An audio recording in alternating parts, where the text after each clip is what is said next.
Olá, pessoal, boa tarde. Aqui é o professor Desuíte, de língua portuguesa. Hoje eu vou explicar brevemente aqui para vocês, tá, nesse vídeo, a atividade que vocês terão que fazer referente às aulas dessa semana, tá ok? Primeiro, assim, é um conteúdo que, em tese, é para vocês já terem visto em algum momento da vida de vocês.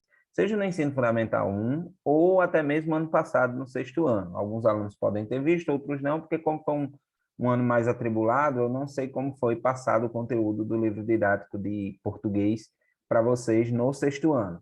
De toda forma, é um conteúdo que é trabalhado quando vocês estão lá no primeiro, segundo, terceiro, quarto, quinto ano do ensino fundamental 1, certo? Então, pode ser que você lembre, pode ser que você não lembre, mas é um conteúdo que já é para ter sido trabalhado por você em algum momento da sua vida. Então, para quem está com o livro, certo? Se quiser simplesmente acompanhar pelo livro, são as páginas 49 e 50 do livro didático de vocês, tá bom? Então, seguinte, lá no início da página tem lá, né? Veja a reprodução de uma página disponível no site Viagem Legal, que é um guia criado pelo Ministério do Turismo do Brasil, certo? Então,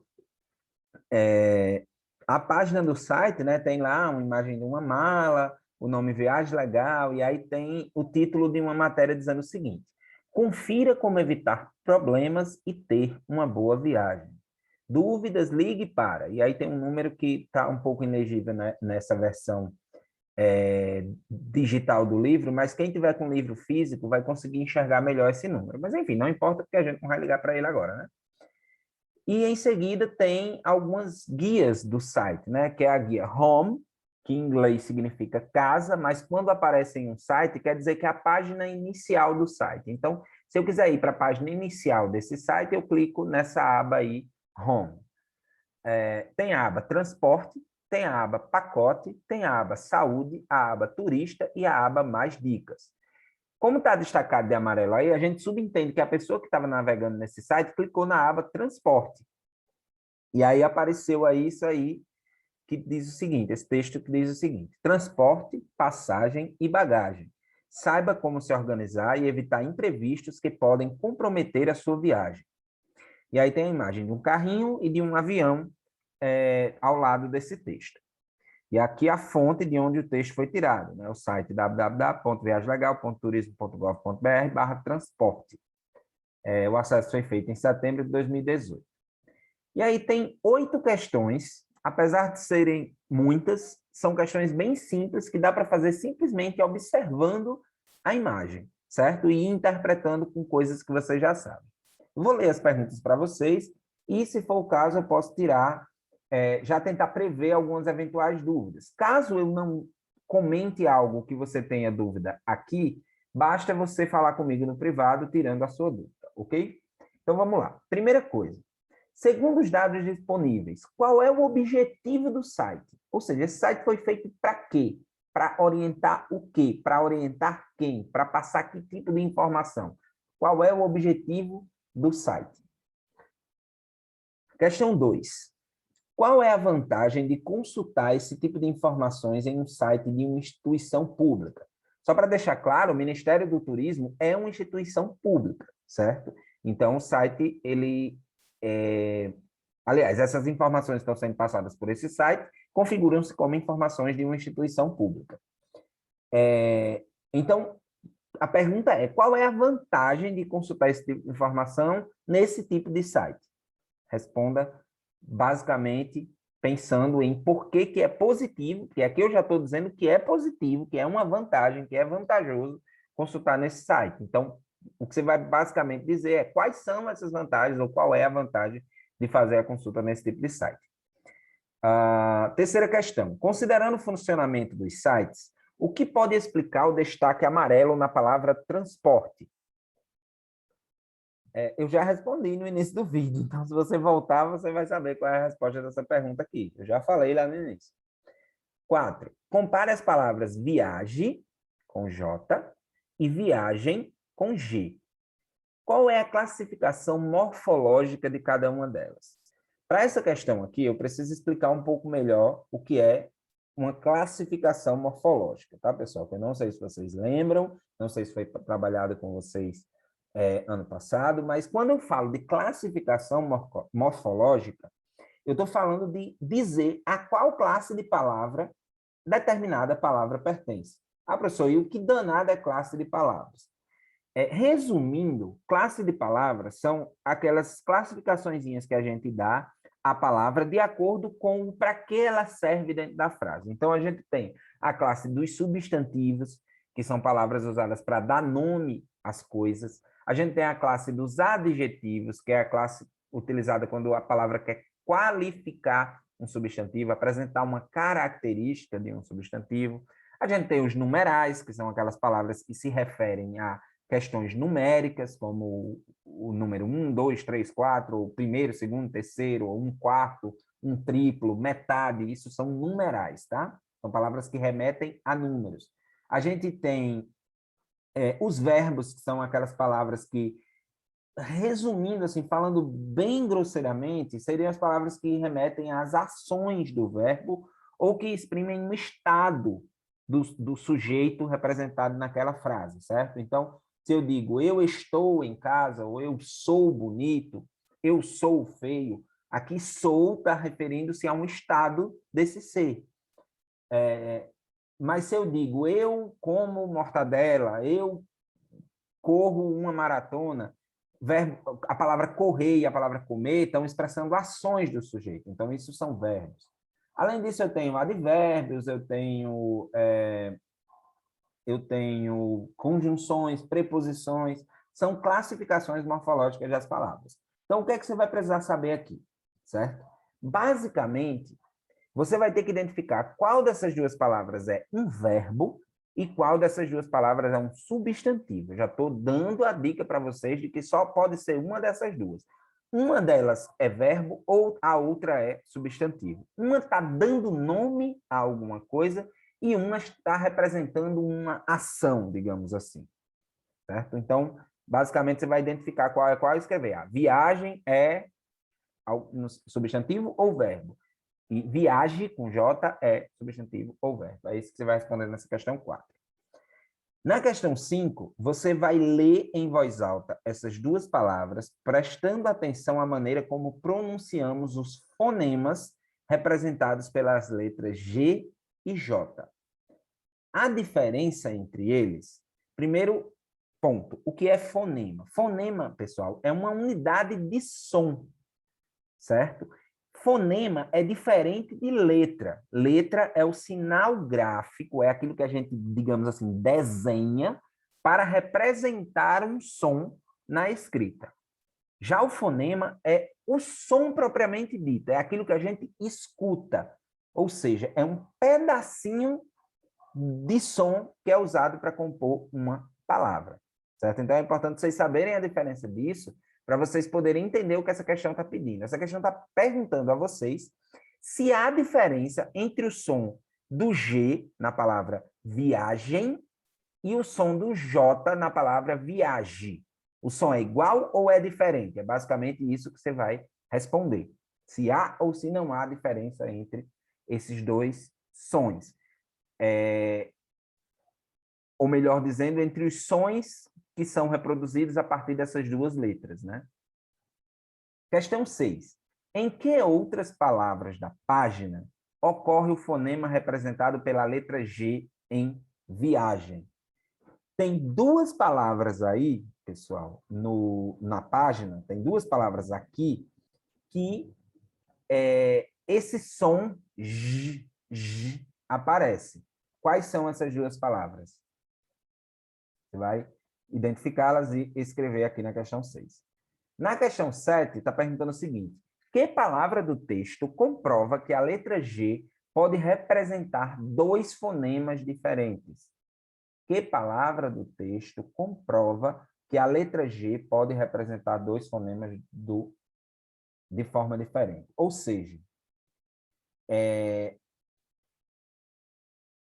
tem uma dessas palavras que você vai identificar aqui na questão 6 que apresenta a letra G duas vezes.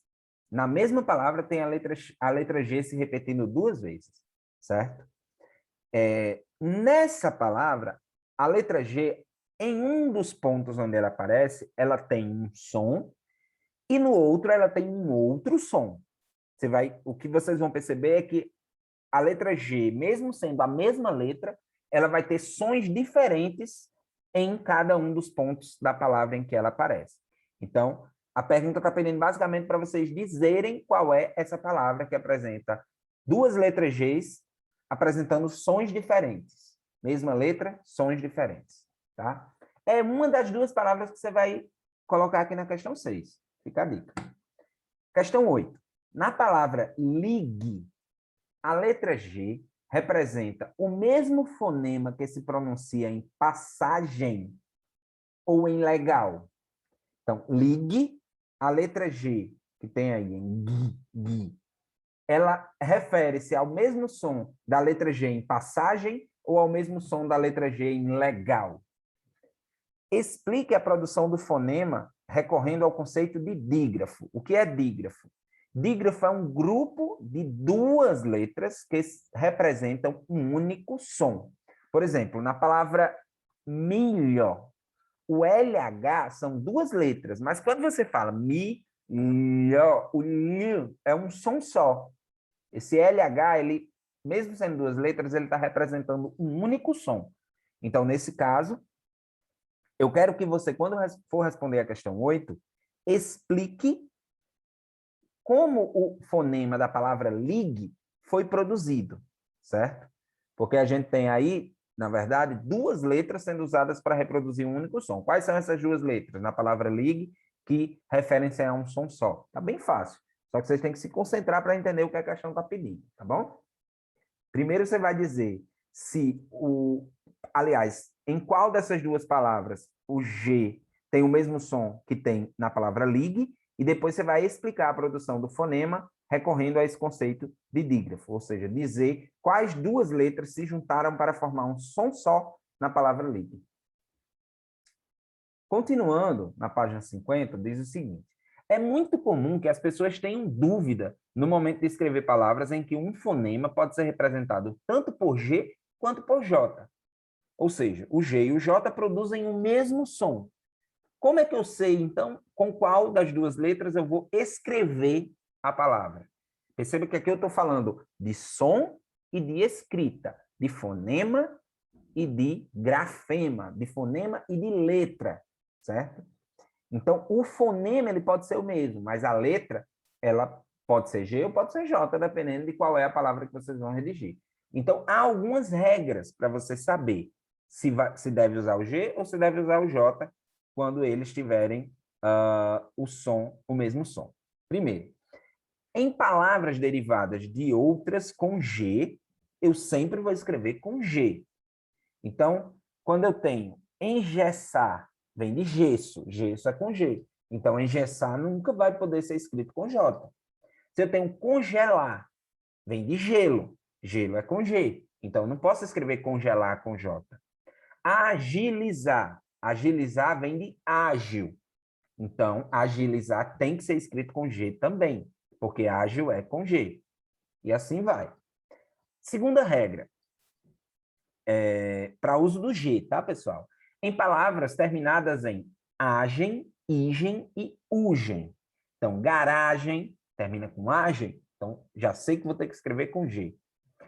Fuligem termina com igen, o som de igen, então eu vou escrever com G. Ferrugem termina com som de ugem, eu sei que vou escrever com G, certo?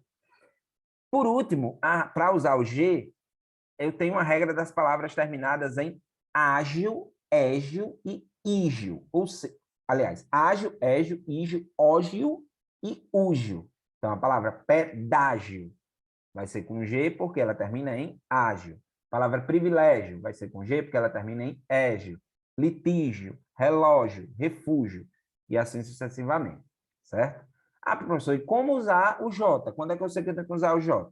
O J vai ser usado em palavras que derivam de outras com J, a mesma lógica com a letra G.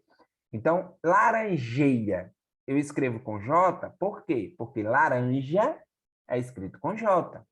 Você não escreve laranga, você escreve laranja, com J.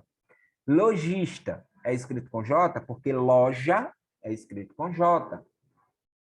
Enrijecer, eu escrevo com J porque vem da palavra rijo, né? Que se escreve com J.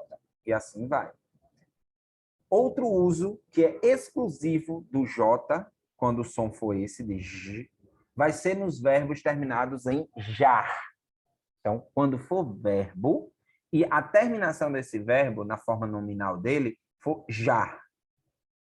Isso em todas as conjugações você vai usar o J. Por exemplo, o verbo viajar termina com já, correto?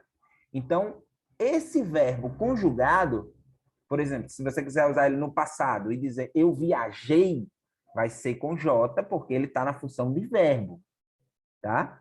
É diferente de viagem, porque viagem não é verbo, viagem é substantivo. Eu digo, eu fiz uma viagem. Viagem aqui é com G, porque ela termina em agem. Então, segue a regrinha lá anterior. Já se eu disser, eu preciso que vocês viajem imediatamente para resolver o problema. Perceba que o som é o mesmo. Viagem, de a viagem foi tranquila, e eu preciso que vocês viajem, é a mesma palavra, sonoramente falando. Mas a viagem foi tranquila, viagem é substantivo, e em eu preciso que vocês viajem, viagem é verbo. Então, na primeira, em que ela é substantivo, eu escrevo com G, na segunda, em que ela é verbo, eu escrevo com J, certo? Mesmo caso, se eu quiser dizer no futuro, eu viajarei, vai ser com J, ou eu viajaria no condicional, ou eu viajo no presente, tudo com J. Por quê? Porque aqui a palavra viagem está expressando a ação de viajar, certo? E não nomeando uma coisa, nomeando o ato de viajar, que seria a viagem, tá? Por último, tem a regrinha para usar o J das palavras de origem tupi-guarani ou africana. Então, essas palavras de origem indígena tupi-guarani e as palavras de origem africana geralmente são sempre escritas com J. É o caso de canjica, pajé, acarajé, jiboia e dentre várias outras. Então, com base nisso, vocês vão responder a questão 9, certo? Que tem do A até o N.